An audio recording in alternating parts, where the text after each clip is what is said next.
Just before we continue today, I do want to say that it's brought to you by Squarespace, the all-in-one website platform for entrepreneurs from beginners to seasoned pros. Look, no matter how busy you are, Squarespace makes it easy to create a stunning website, connect with your audience, and even sell products or services all under your control. Now, let me share some Squarespace features that I love. First up, of course, Fluid Engine. It's a magic wand for website design. Look, I'm not a tech whiz, but with Squarespace's drag and drop magic, you can turn a basic idea into a polished site just like that. Unleash your creativity without breaking a sweat. Next up, there's extensions. They connect your website to third-party tools, which means your website's functionality is essentially limitless. No more, I wish my site could do that, or I wish my site could do this.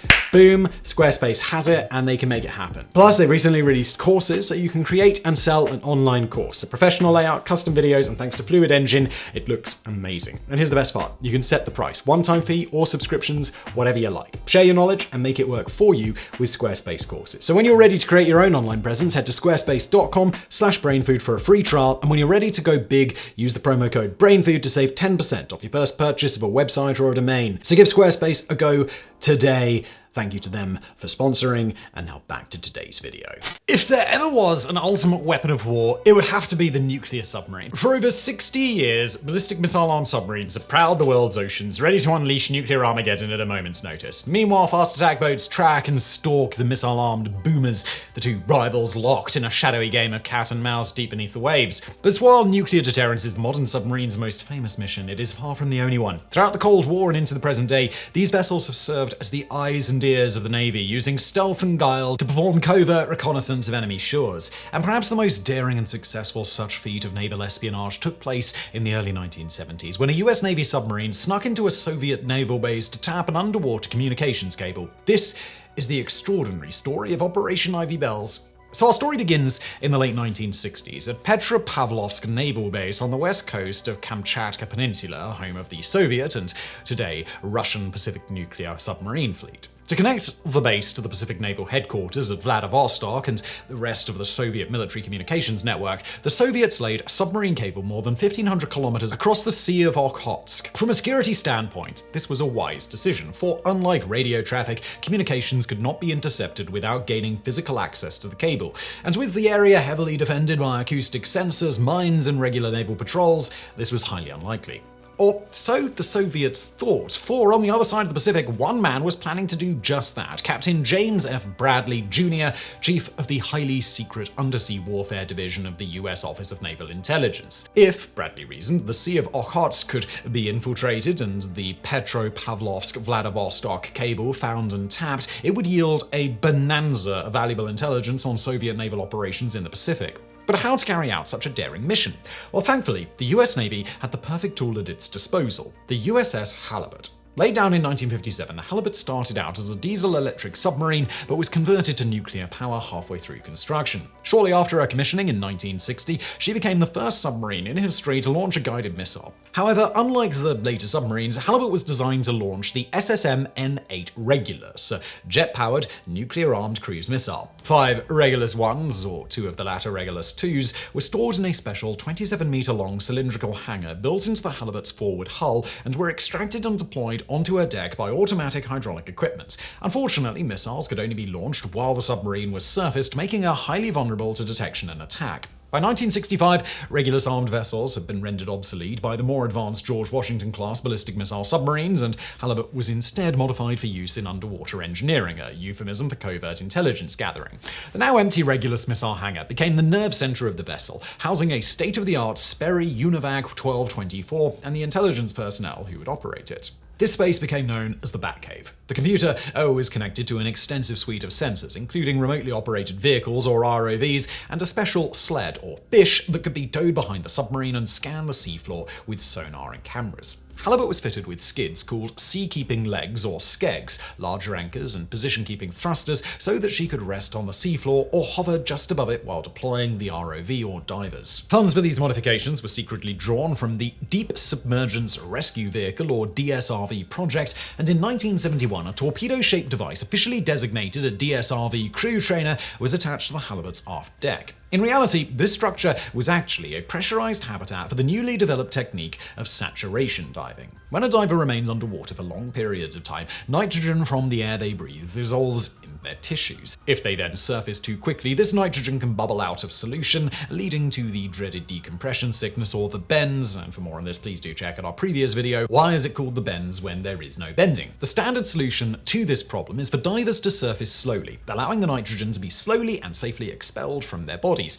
However, when working at great depths, this process can take hours, and if a diver must make multiple dives over a given time period, the time spent decompressing becomes impractical, and multiple decompressions expose the diver to unnecessary risk of the bends. In the late 1950s, however, Captain George F. Bond, a US naval physician, came up with a clever solution. After a certain amount of time spent working at depth, the diver's body becomes saturated with nitrogen such that no matter how much longer they remain underwater, their total decompression time remains the same. Thus, if the diver can be kept at this same pressure throughout their working shift, they only need to decompress once at the end, maximizing productivity and minimizing the risk of decompression sickness. In 1964, Bond tested his theories by building Sea Lab 1, a pressurized habitat sunk 59 meters below the surface off the coast of Bermuda. For 11 days, 4 divers lived aboard the habitat, venturing out to conduct scientific experiments and evaluate the function of the diving equipment. This was followed by Sea Lab 2 in 1965 and Sea Lab 3 in 1969, both of which demonstrated the practicality and utility of the saturation diving technique. Today, saturation diving is used extensively in the offshore oil and gas industry, and to find out just how dangerous this technique can be, please do check out our previous video, The Most Gruesome Death Imaginable, the Byford Dolphin Accident. The refitted Halibut's first clandestine mission was to find and photograph the wreck of the Soviet Gulf II class submarine K-129, which had sunk with all hands 2,890 kilometers northwest of Hawaii on March 8, 1968. This mission was part of the larger Project Azorian, wherein the CIA constructed a special ship called the Glomar Explorer to snatch K-129 off of the ocean floor. The cover story for the mission was that Glomar Explorer was constructed by eccentric billionaire Howard Hughes to mine manganese nodules off the ocean floor, a scheme crazy enough to be plausible. Incredibly, in July 1974, Glomar Explorer succeeded in recovering the forward section of K-129 from a depth of 4.9 kilometers, but, well, that's a story for a different video. In October 1971, Halibut sailed from Hawaii on a covert mission to find and tap the submarine cable between Petropavlovsk and Vladivostok, codenamed Operation Ivy Bells. While finding a single 12-centimeter wide cable in thousands of square kilometers of ocean should have been an insurmountable task, Captain Bradley, the architect of the mission, had come up with a laughably simple solution. Having grown up in St. Louis, Missouri, Bradley remembered seeing signs along the Mississippi River reading "Cable Crossing, Do Not Anchor." There must, he reasoned, be similar signs around Petropavlovsk to prevent local shipping from snagging and damaging the cable. And indeed, shortly after arriving in the Sea of Okhotsk, the crew of the Halibut spotted such a sign on the shoreline and quickly located the cable in 120 meters of water. Operating from their pressurized habitat on the Halibut's aft deck, US Navy saturation divers fitted the cable with a special signal interception pod designed by the NSA and Bell Telephone Laboratories. 6 meters long, the pod did not penetrate the cable, but gathered signals remotely through electromagnetic induction. The device could record up to 8 weeks' worth of signals and was designed to automatically drop off if the Soviets raised the cable for regular maintenance. Halibut's primary mission was so secret that few of her crew were aware of it. Instead, they believed they were sent to collect the wreckage of Soviet SSN-12 Sandbox anti-ship missiles test-fired over the Sea of Okhotsk. In fact, this cover mission was actually successfully carried out, with enough debris being collected for the missile to be fully reverse-engineered and evaluated for weaknesses. With the tap successfully installed, Halibut slipped out of Soviet waters and returned to Hawaii. Every month thereafter, Halibut and other submarines, including USS Seawolf, USS Parsh, and USS Richard B. Russell, returned to Petropavlovsk to recover and replace the recording tapes. To the Navy and the NSA's delight, the first intercepts revealed that the Soviets were so confident in the security of the cable that nearly all communications sent over it were unencrypted, yielding a treasure trove of intelligence. Buoyed by this success in 1973, the Navy installed a more sophisticated surveillance device, which was powered by a plutonium-fueled radioisotope thermal generator, or RTG, could record 12 communications channels at once, and could record up to a year's worth of data. And 5 years later, another tap was successfully placed on the cable connecting the Severodvinsk naval base to the Soviet Northern Fleet headquarters in Murmansk. But this intelligence windfall came to an abrupt end in 1981 when a US spy satellite spotted a small fleet of Russian ships gathered over the exact location of the recording device. Alarmed at this development, the Navy dispatched the USS Parsh to recover the next set of tapes. But when the submarine reached the site, they discovered that the tap had been removed. Operation Ivy Bells was over, but the project's downfall was not the result of superior Soviet spycraft, rather it had been betrayed from within. In January 1980, 44-year-old former NSA analyst Ronald W. Pelton walked into the Soviet embassy in Washington, D.C. and offered to sell the KGB everything he knew. At the time, Pelton was $65,000 in debt, had just filed for personal bankruptcy, and had only a few $100s left in his bank account. In addition to Ivy Bells, Pelton disclosed the details of at least 7 other NSA operations, relying on his excellent memory instead of physical documents. For his services, he received just $35,500, not even enough to cover his debts. Then, in July 1985, Vitaly Yurchenko, a KGB colonel and Pelton's initial contact, defected to the United States and provided information which eventually led to Pelton's arrest. The following year, Pelton was convicted of espionage and sentenced to 3 consecutive life sentences in prison, where he eventually died of natural causes